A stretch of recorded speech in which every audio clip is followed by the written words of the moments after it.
नमस्कार फ्रेंड्स। जैसा कि आप सभी लोग जानते हैं कि मैं राजनीति के बारे में नए नए टॉपिक लेके आता हूँ और आप लोग उसे पसंद करते हो। मुझे इस चीज़ की बहुत खुशी है। तो आज मैं जो टॉपिक लेके आया हूँ, राजनीति करने से पहले राजनीति को समझना ज़रूरी है। क्योंकि हम जो ट्राइबल लोग हैं, हमारे इसमें जो डेमोक्रेसी में जो चुनाव हो रहे हैं, इस चुनाव की जो प्रोसेस है, इसको हम नहीं समझ रहे। कहीं ना कहीं मुझे ऐसा लगता है।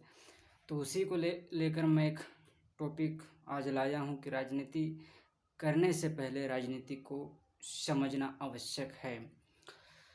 पहला, आज जो मैं टॉपिक पे बात करूँगा, राजनीति क्यों किया जाए और किस लिए किया जाए।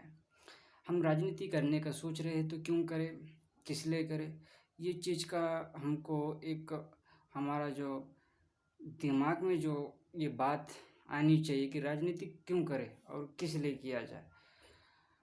अपने लिए किया जाए, समाज के लिए किया जाए, जनता के लिए किया जाए, देश के लिए किया जाए, अपने समाज को, अपने जल जंगल ज़मीन को बचाने के लिए, 5वीं अनुसूची बचाने के लिए, 6वीं अनुसूची के बचाने के लिए, या अदर कोई हमारे पास रीज़न होना चाहिए। क्योंकि जब तक हम अपना टारगेट फिक्स नहीं करेंगे, पॉलिटिक्स में हमारा करियर नहीं बन सकता कि हमें क्या करना है राजनीति में आने के बाद में। इसलिए इसको समझना बहुत आवश्यक है। ये मुझे लगा कि राजनीति क्यों किया जाए और किस लिए किया जाए। सेकंड पॉइंट में, राजनीति में केवल असरदार भाषण ही लोगों को प्रभावित करती है। ऐसा क्यों होता है? जैसा हम देखते हैं, बहुत से ऐसे लीडर हुए हैं हमारे पार्टियों में कि उनकी पार्टी भरी कमज़ोर हो, परंतु उनकी जो स्पीच देने की जो कला है बहुत स्ट्रांग है। जब वो बोलते हैं, जब पब्लिक के बीच में स्पीक करते हैं, तो मतलब पब्लिक जो होता है उन पर प्रभावित हो जाता है। मतलब वो पब्लिक इतना खुश हो जाता है उनकी बातों में या उनके जो भाषण में। तो हमें ये समझना है कि हमारी जो भाषा शैली है, इस भाषा शैली को समाज के बीच में जब हम जो चुनाव रैली में, चुनाव प्रचार में है, तो हमें कोई सभा होता है या कोई मंच लगा होता है, तो किस टाइप से हमारी बात को रखना चाहिए, ये चीज़ का विशेष ध्यान रखना ज़रूरी समझता हूँ मैं। तो इसलिए मैं कहना चाहूँगा कि राजनीति में केवल असरदार भाषण ही क्यों प्रभावित करती है, तो ये चीज़ को हमको समझने की आवश्यकता है। और जहाँ असरदार भाषण होगा, वहाँ पे डेफिनेटली हमारे जो पब्लिक है वो हमारे से कनेक्ट हो गए। तो जो मैं कहना चाहूँगा कि हमारी जो भाषा शैली में इस प्रकार के शब्द होने चाहिए कि सामने वाला के दिलों और दिमाग में वो उतरना चाहिए।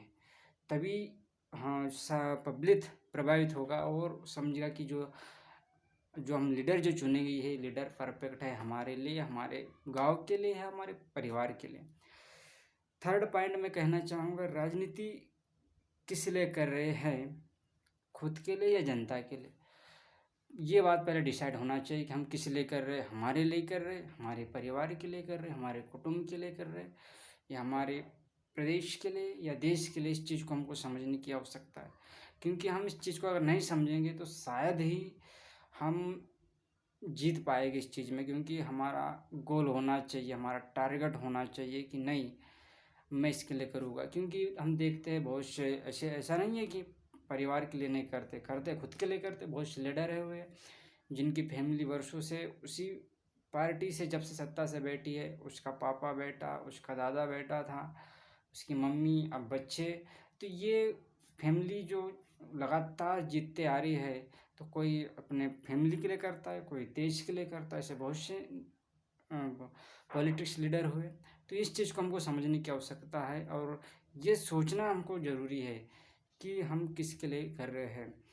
फोर्थ पॉइंट, राजनीति में विपक्ष की लहर को तोड़ने के लिए हमारे पास में मेथड होना चाहिए। ये चीज़ बहुत इम्पोर्टेंट है कि सामने वाले की अगर लहर चल रही है विधानसभा या लोकसभा सीट पे, तो वहाँ पे हमारी लहर कैसी बनाई जाए, उसकी लहर को कैसी तोड़ा जाए, ये चीज़ हमको समझने की आवश्यकता है।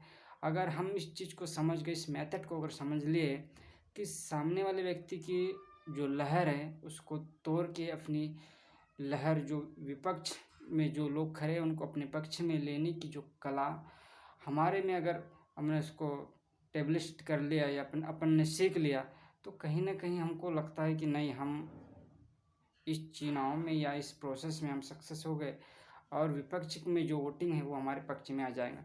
तो इस चीज़ का विशेष ध्यान रखना चाहिए कि राजनीति के विपक्ष की लहर को कैसे तोड़ा जाए और अपनी पक्ष में लहर कैसा बनाया जाए।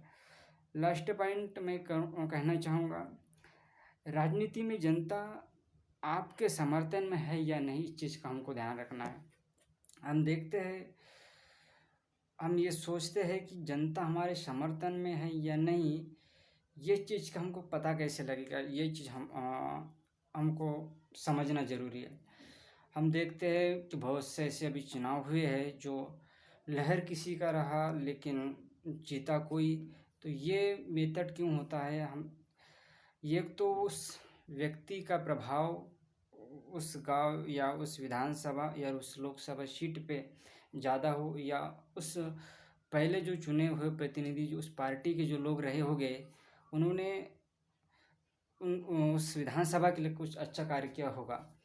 तो ये जो चीज़ है इसको हमको समझना है कि पहले उस पार्टी ने उस विधानसभा सीट के लिए या वहाँ की जो जनता के लिए उन्होंने क्या किया, ये चीज़ को समझना। उसके बाद ही हम वहाँ की जो जनता, वहाँ के जो वोटर्स हैं, उनके माइंड सेट को हम समझ सकते हैं कि इनके बीच में, इनके मन मस्तिष्क में, इनके माइंड में क्या चल रहा है।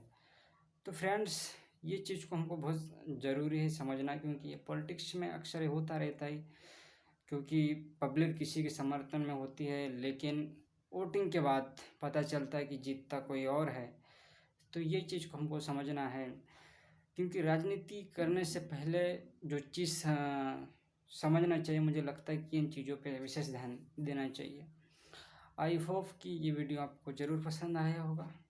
नमस्कार।